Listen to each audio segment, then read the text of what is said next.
3 ദിവസം കൊണ്ട് ഇറാനെ കീഴ്പ്പെടുത്താൻ കഴിയുമെന്നുള്ളതായിരുന്നു ആദ്യത്തെ ഒരു നിഗമനമെന്ന്. ഇന്നിപ്പോൾ 25ാമത്തെ ദിവസമാണ് യുദ്ധം നടക്കുന്നത്. അമേരിക്കയും ഇസ്രായേലും പ്രതീക്ഷിച്ചതിൽ നിന്ന് വ്യത്യസ്തമായി ഇറാൻ ഒരു ലോക ശക്തിയാണ് എന്ന് ലോകത്തിന് ബോധ്യപ്പെട്ടിരിക്കുകയാണ്. പൊതുവെ വാർത്താ മാധ്യമങ്ങളൊക്കെ അങ്ങനെയാണ് റിപ്പോർട്ട് ചെയ്യുന്നത്. ഇറാൻ അമേരിക്കയ്ക്ക് തുല്യമായ ഒരു ശക്തിയായി വളർന്നിരുന്നു.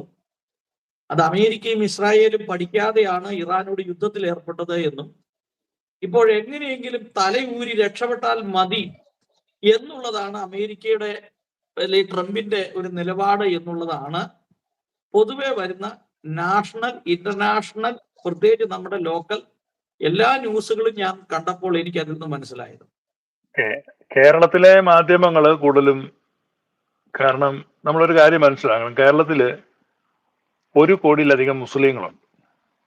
അതുകൊണ്ട് യഹൂദന്മാരെന്ന് പറയുന്നത് കേരളത്തിൽ 10 പേര് പോലും ഇല്ല. അപ്പോൾ ഒരു പത്രം വായിക്കുന്നതാകട്ടെ, ചാനൽ സബ്സ്ക്രൈബ് ചെയ്യുന്നതാകട്ടെ, പ്രോ ഇസ്ലാമിക് ന്യൂസുകൾക്കാണ് പണം ഉണ്ടാക്കാൻ പറ്റുള്ളൂ. ഇപ്പം ഇവരെ പോലത്തെ, ഇപ്പൊ മനോരമയുടെ ഇന്നലത്തെ വാർത്ത ഇറാനെ പോഴ്ത്തി, വാനോളം പോഴ്ത്തി, ഇറാൻ പോലെ ഒരു രാജ്യമില്ല, വായിച്ചു കഴിഞ്ഞാൽ ഭൂമിയിലെ സ്വർഗമാണോ എന്ന് തോന്നിപ്പോകുന്ന വിധത്തിൽ എഴുതുകയാണ്. അപ്പോൾ അങ്ങനെയാണെങ്കിൽ മാത്രമേ അവർക്ക് പത്രം വയ്ക്കാൻ പറ്റുള്ളൂ. അതേസമയം ഇസ്രായേലിനെ പോലത്തെ ഈ വാർത്ത സ്ഥിരമായിട്ട് എഴുതാമെങ്കിൽ മനോരമയുടെ സബ്സ്ക്രിപ്ഷൻ പകുതിയാവും. അതുപോലെ തന്നെ ചാനൽ റേറ്റിംഗ്. കടുങ്കാപ്പി കുടിച്ചോണ്ടിരുന്ന, കടുങ്കാപ്പിയാണോ എന്തോ തരത്തിലുള്ളൊരു കാപ്പി കുടിച്ചോണ്ടിരുന്ന ശ്രീകുണ്ടൻ നായർ കാപ്പിക്കപ്പ് താഴെ വെക്കൊണ്ടിരുന്നു. മുസ്ലിങ്ങൾ ഭീഷണിപ്പെടുത്തി ഞങ്ങളുടെ നോമ്പാണ്, നീ കാപ്പി കുടിക്കാൻ പാടില്ല. അപ്പൊ അത്തരത്തിലുള്ള ഒരു മാധ്യമ സംസ്കാരം നിലനിൽക്കുന്ന പരിസരങ്ങളിൽ നിന്നാണ് ഈ സാജു പാഷ വാർത്ത സ്വീകരിക്കുന്നത്. അപ്പൊ അതിനെ ന്യൂസ് എന്നല്ല വ്യൂസ് എന്നാ പറയുന്നത്. ന്യൂസും വ്യൂസും ഉണ്ട്. ന്യൂസ് എന്ന് പറഞ്ഞാൽ വാർത്തയാണ്, വ്യൂസ് എന്ന് പറഞ്ഞാൽ വീക്ഷണമാണ്. അപ്പം നിങ്ങൾക്ക് കിട്ടുന്ന അവിടെ വ്യൂസ് ആ കിട്ടുന്നത്, ന്യൂസ് അല്ല. ഈ കേരളത്തിലെ ആളുകൾ വ്യൂസ് ആണ് വായിക്കുന്നത്, ന്യൂസ് അല്ല. മനസ്സിലായോ? ന്യൂസും വ്യൂസും ആണ്. അപ്പൊ വ്യൂസ് വായിച്ചിട്ടാണ് നമ്മൾ പറയുന്നത്. അപ്പൊ ന്യൂസ് എടുക്കണം. അപ്പൊ ന്യൂസ് എന്ന് പറയുമ്പോൾ നമ്മൾ റോയിട്ടറോ APO, അപ്പൊ അങ്ങനെയുള്ള ന്യൂസ് ഏജൻസികൾ ന്യൂസ് എന്ത് ചെയ്യും? റിപ്പോർട്ട് ചെയ്യും. ആ ന്യൂസ് വേണം നമ്മൾ വായിക്കാൻ. ഇപ്പം പാല് നമ്മൾ മേടിക്കുകയാണ്, പാല് വെച്ച് പല ഉൽപ്പന്നങ്ങൾ ഉണ്ടാക്കാം. പാൽ ഉൽപ്പന്നങ്ങൾ എന്ന് പറയും. ഇപ്പൊ പാൽ ഉൽപ്പന്നം എന്ന് പറയുമ്പോൾ ഇപ്പം നമുക്ക് കറികൾ ഉണ്ടാക്കാം, ഐസ്ക്രീം ഉണ്ടാക്കാം, അങ്ങനെ പല സാധനം. അപ്പൊ എന്ന് പറഞ്ഞാൽ ന്യൂസ് കൊണ്ട് ഉൽപ്പന്നങ്ങൾ ഉണ്ടാക്കാം. അതാണ് കേരളത്തിൽ വിതരണം ചെയ്യുന്നത്. ഒറിജിനൽ ന്യൂസ് അല്ല. അപ്പൊ ഒറിജിനൽ ന്യൂസിനകത്ത് അങ്ങനെ ഇല്ല. കാരണം ഈ ഒന്നാമത് ഈ യുദ്ധം തുടങ്ങി വെച്ചത് ഇസ്രായേലും അമേരിക്കയും കൂടിയാണ്, ഇറാനല്ല. അപ്പൊ അതിന് അവരുടെ ഉദ്ദേശം എന്താണ്, അവരുടെ ഗോൾ എന്തായിരുന്നു, എന്തിനാണ് ഇസ്രായേല് ഇതിന് പുറപ്പെട്ടെ? ഇതിന് പുറപ്പെട്ട എന്താണെന്ന് വെച്ച് കഴിഞ്ഞാൽ ഇറാൻ നിരന്തരമായി നടത്തി വന്ന പ്രോക്സി വാറുകൾ.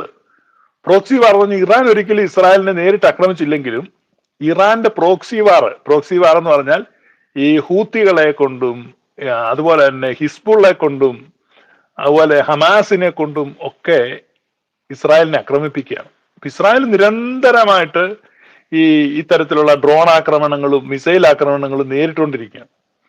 അപ്പൊ ഇതിനെ ഉറവിടത്തിൽ ചെന്ന് നശിപ്പിക്കുക എന്നുള്ള ഒരു ഇതാണ്. അപ്പൊ ഇതിന്റെ റൂട്ട് ഇറാനിൽ നിന്നാണ് വരുന്നത്.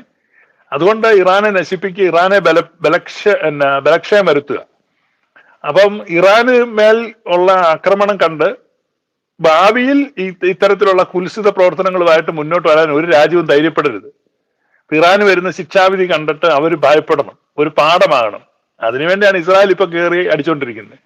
ഇസ്രായേലിലെ പൈലറ്റുമാർ ടൂർ പോകുന്ന പോലെ ഇറാനിലേക്ക് പോകുന്നു. അവിടെ ഒരു തരത്തിലുള്ള പ്രതിരോധവും ഇല്ല. മനസ്സിലായോ? അതായത് ഇറാനിൽ സിവിലിയൻസിനെയും സിവിലിയൻ ഹാബിറ്റേഷൻസിനെയും അറ്റാക്ക് ചെയ്യാൻ ഇസ്രായേൽ ഉദ്ദേശിക്കുന്നില്ല. അപ്പൊ എന്ന് പറഞ്ഞാൽ ചെറുത്തുനിൽപ്പെന്ന് പറയുന്ന ഒരു സംഗതി ഇറാനിൽ ഇല്ല. ഇറാനിലോട്ട് നിർബാധം അമേരിക്കൻ ഫൈറ്റേഴ്സിനോ ഇസ്രായേലി ഫൈറ്റേഴ്സിനോ പോകുന്നതിന് ഒരു തടസ്സവുമില്ല. ഇപ്പൊ ഇറാനെ കീഴ്പ്പെടുത്തുക എന്നുള്ളൊരു ഉദ്ദേശം അമേരിക്കക്കോ ഇസ്രായേലിനോ ഇല്ല എന്നുള്ളതാണ്. അപ്പൊ അതുകൊണ്ടാണ് നിങ്ങൾ ഉദ്ദേശിക്കുന്ന യുദ്ധവിജയം എന്ന് ഉദ്ദേശിക്കുന്നത് എന്താണ്? ഇറാനെ ഞങ്ങൾ പിടിച്ചെടുത്തതെന്ന് പറയണം. അങ്ങനെ അവർക്ക് ഉദ്ദേശമില്ല. അവർ ഇറാനെ പരമാവധി അവരുടെ തിരിച്ചടിക്കാനുള്ള, ആക്രമിക്കാനുള്ള ശേഷിയെ നശിപ്പിക്കുക. പ്രത്യേകിച്ച് ഇറാൻ ഒരു പൊട്ടൻഷ്യൽ ത്രെറ്റാണ് ഇസ്രായേലിന്, അത് എക്സിസ്റ്റൻഷ്യൽ ത്രെറ്റാണ്. കാരണം ഒരു അണുബോംബ് വീണാൽ ഇസ്രായേൽ തീർന്നു, കംപ്ലീറ്റ് തീർന്നു. പിന്നെ കഥയും പുരാണമെന്നും പറഞ്ഞിട്ട് കാര്യമില്ല. അപ്പൊ അതുകൊണ്ട് ഒരു കാരണവശാലും ഈ മുസ്ലിം ഫനാറ്റിക്സിന്റെ കയ്യിൽ ഒരു അണുബോംബ് വരരുത്. ഇതാണ് ഇസ്രായേലിന്റെ ഗോള്. അമേരിക്കയുടെ ഗോളും അമേരിക്കൻ താല്പര്യങ്ങളുണ്ട്. ആ പ്രദേശങ്ങളിലുള്ള അമേരിക്കൻ സൈനിക ക്യാമ്പുകളുണ്ട്, അമേരിക്കൻ ഫെസിലിറ്റീസ് ഉണ്ട്. അതൊക്കെ ആക്രമിക്കപ്പെടാതിരിക്കാനും, പ്രത്യേകിച്ച് ഒരു ഇസ്ലാമിക് ടെററിസ്റ്റുകളുടെ കയ്യിൽ ഒരു അണുബോംബ് കിട്ടാന്ന് പറഞ്ഞാൽ ലോകം തീർന്നു. ഇപ്പം സാജു പാഷ അടുത്ത എന്റെ ചോദ്യത്തിന് ഉത്തരം പറയണം. ഇസ്ലാമിക് ടെററിസ്റ്റുകളുടെ കയ്യിൽ ഒരു അണുബോംബ് കിട്ടിയാൽ അവരുടെ ലക്ഷ്യം ഏതായിരിക്കും? എവിടെ പൊട്ടിക്കാനായിരിക്കും? ആദ്യം ഇസ്രായേലായിരിക്കും. രണ്ടാമത് ഏതായിരിക്കും? രണ്ടാമത് അമേരിക്കയായിരിക്കും. ആണോ? ഇത് ഏത് കൊച്ചുകുട്ടിയും പറയും. അപ്പം അങ്ങനെ ഒരു ബോംബ് ഉണ്ടാകുന്നുണ്ടെങ്കിൽ അത് ഉണ്ടാകുന്നതിന് മുമ്പ് തടയുന്നല്ലേ ബുദ്ധി. ആ മുൻകരുതൽ ഇവിടെ അമേരിക്ക എടുക്കുന്നുള്ളൂ. അമേരിക്കയിലെ പൗരന്മാരുടെ ജീവനും സ്വത്തും സുരക്ഷിതം സമാധാന ജീവിതത്തിനും വേണ്ടിയാണ് ആക്രമിക്കുന്നത്. അവിടുത്തെ പൗരന്മാരെ ഒന്നും കൊല്ലാൻ ഉദ്ദേശമില്ല, സിവിലിയൻസിനെ ഒന്നും ആക്രമിക്കുന്നില്ല. ഇതാണ് കാരണം. ഒരു സുതാര്യമായ ഒരു രാജ്യാന്തര ഏജൻസിയുടെ പരിശോധനയ്ക്ക് ഇവര് വിധേയമായിട്ടില്ല, അവര് സമ്മതിച്ചില്ല. അപ്പൊ അതുകൊണ്ട് അവർ രഹസ്യമായി അണുവായുധം വികസിപ്പിക്കുന്നു.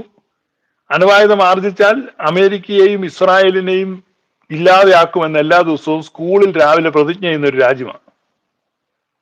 അപ്പൊ അങ്ങനെയുള്ള ഒരു രാജ്യത്തെ എന്ത് ചെയ്യുക? അമേരിക്കൻ പ്രസിഡന്റിനെ വകവരുത്തുന്നവർക്ക് ഇനാം പ്രഖ്യാപിക്കുക,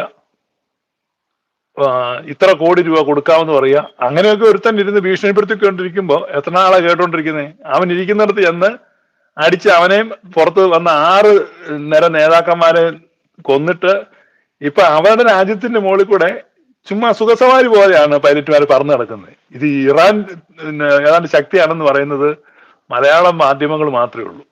ഇറാനിൽ എന്ത് വേണമെങ്കിലും അമേരിക്കയ്ക്കും ഇസ്രായേലിനും ചെയ്യാം. അവരങ്ങനെ ചെയ്യുന്നില്ലല്ലോ. അവര് പരതി നടന്നിട്ട് എന്തെങ്കിലും തരത്തിലുള്ള പൊട്ടൻഷ്യൽ ത്രെറ്റ് ഉണ്ടെങ്കിൽ അത്തരം ലൊക്കേഷൻസ് മാത്രമാണ് ആക്രമിക്കുന്നത്. അതാ ഇപ്പൊ നടന്നുകൊണ്ടിരിക്കുന്നത്. റെയ്ഡ് നടന്നുകൊണ്ടിരിക്കുകയാണ്.